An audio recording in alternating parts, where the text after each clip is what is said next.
And I believe that I was blessed with having a visit from him that night. Wow. Did you did anything ever happen to you while you were a teenager to get you interested in the occult? Well, that probably was the big thing. As I said, I started getting intrigued by things like, haunted houses, and when we'd go on vacation, trips around the country, I'd always think my dad take side trips to places where I knew there was a haunted house. And we had this one house in our community where it was the strangest thing. It was what we would call a poltergeist type thing. And one of the girls in our school lived there. And once in a while, these ghosts would have knife fights in the kitchen. That sounds really funny, but they'd come down in the morning for breakfast, and it was like every knife, because everybody has these little kitchen knives and steak knives sitting out, to use, and every knife would be buried in the cabinetry. Oh, no. Just like there's these two spirits going, funk, funk, funk, funk, like that. Wow. And there was no explanation for it. The doors were locked. There was no sign of breaking and entering. I mean, it was just like this. And I kept getting exposed to these weird little things. I mean, nothing really spectacular. I suppose some people would think having a knife fight by invisible ghosts in your kitchen was pretty spectacular, but it just was kind of a cumulative thing I got. And you see, that's the interesting thing, is that the great Christian writer C.S. Lewis has said that the occult awakens within you a spiritual kind of lust that's very akin to physical lust. And once you're exposed to it, once that's awakened, it like creates this itch for more and more. And it's very hard to get rid of that itch once you've gotten it. And of course, I was just a young person. I wasn't really prepared for that kind of thing. I see. Thank you. Mm-hmm. Have you ever done a seance? Oh, yes. What happened is when I got to college, as I mentioned earlier, we had a professor in theology who told us that Yeshua, Jesus, had been a magician.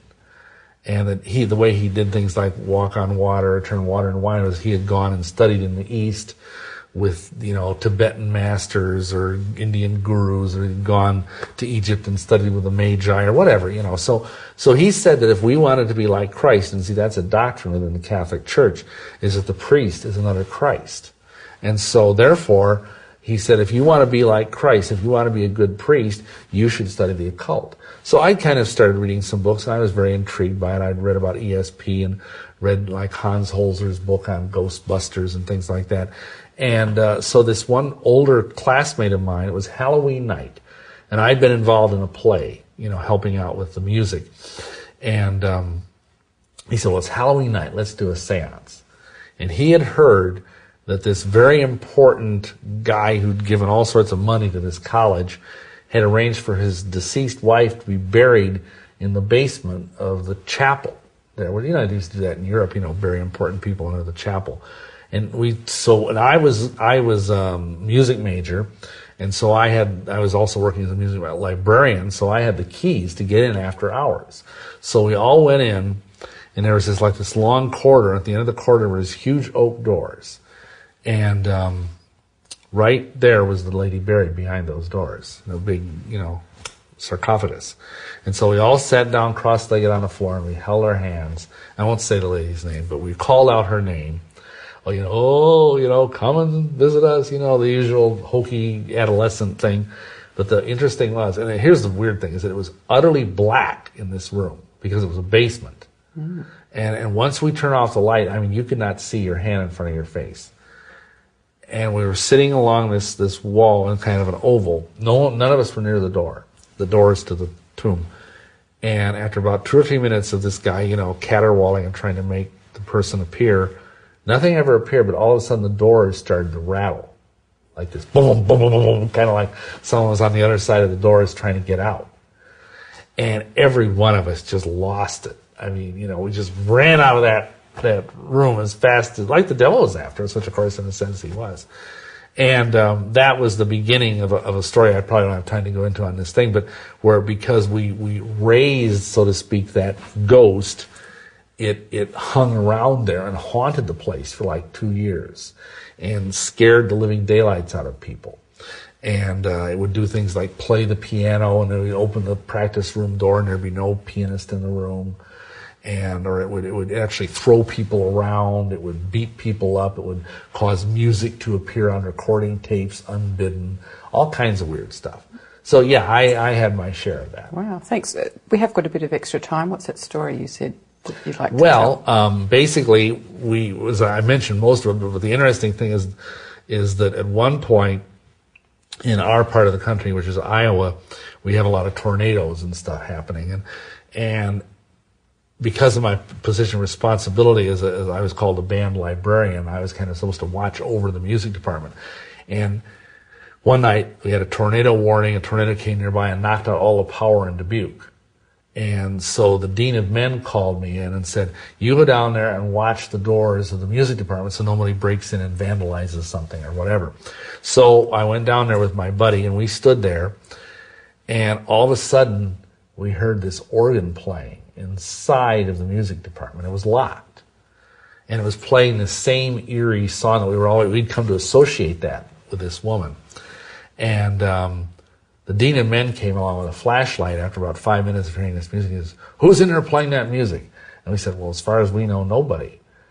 And he says, well, this isn't right, and I'm going to go and investigate. And we said, sir, it's an electric organ, and there's no power. And he said, I don't care, I'm going in there. So, he had his key out, and he opened the door. He had one of these big plastic flashlights, and he walked in. And as soon as he walked through the door, the flashlight detonated in his hand. It just blew up. There wasn't anything left of it. He just walked back out, locked the door, and went away. He didn't want anything to do with it. So the ultimate thing is that anybody who went into that music department, it seemed, would get beat up in some way or have some violent thing happen to them. And it even happened to me once. One time, I was in there after dark, and I was doing some business for the college, and I left and turned all the lights off, went back in to get something I had forgotten, and I felt something grab me on my ankle, like actually on my calf, my left calf, that just was like a searing red-hot hand. And it was blinding pain all up and down my leg. And the funny thing was, when I got home, there was actually like a first-degree burn there in the shape of a human hand, woman's hand. And for years, my wife will confirm this, no hair would grow on that area. Men have hair on their leg. Wow. So anyway, it was really strange. And so finally we decided we got to do something. We started this. Unfortunately, the guy that had run the original seance had graduated. So by this time, I kind of read up on the occult. And I got this book called The Greater Key of Solomon, which is not black magic, it's really white magic grimoire. And it had an exorcism ritual in there. And so I thought, well, okay, I'm going to go do this. And I went in, and a friend taught me how to use a credit card to slip the lock. So I went into the music department, and I slipped the lock on the tomb. And this was so strange because all my friends, in fact, like 20 or 30 people on the campus, were all waiting for Bill Sneblin to get creamed. Because I was actually walking into the tomb, at night, in the dark. It was like, we didn't know what was going to happen. And so I went up and I stood on the tomb, because it was like about 2 feet off the ground, big marble slab. And I read this ritual of exorcism. And, it was weird because it had all these Jewish names, and you were commanding the spirits to leave in the name of Adonai, in the name of Agala, in the name of Tetragrammaton, or whatever. And nothing happened. Absolutely nothing. And all my friends were disappointed. They thought they were getting some fireworks. But the funny thing was, after I did that, nothing else ever happened in that school. Good. Well, but the problem was, that taught me a false lesson. That taught me that magic was efficacious.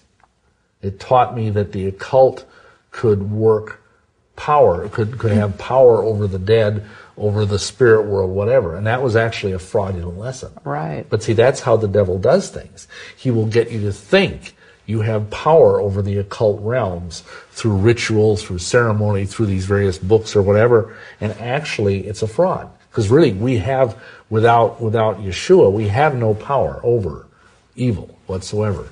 Right, thank you. So when you got involved in all those different groups, what were your goals at the time? Well, part of it was because of what this professor had told me. I was under the rather mistaken impression that I would become more like Christ by studying the occult. And so at first, it was like a noble spiritual quest. And I began, primarily, I think my motivation was knowledge. The whole idea, and again, this goes back, the word occult means hidden. This is a term that's even used like in medicine. They say if you have blood in your stool, it can't be seen. It's called occult blood. Anything that's hidden is occult. So hidden knowledge is always seductive. Everybody wants to know the mystery, you know. And that was what partly I wanted. I knew there was more out there than met the eye in my kind of banal Catholic upbringing. And I wanted to know more about the spiritual realm. Okay. I wasn't really in it for power. That came later. I see. I was in it to get the higher wisdom, you know.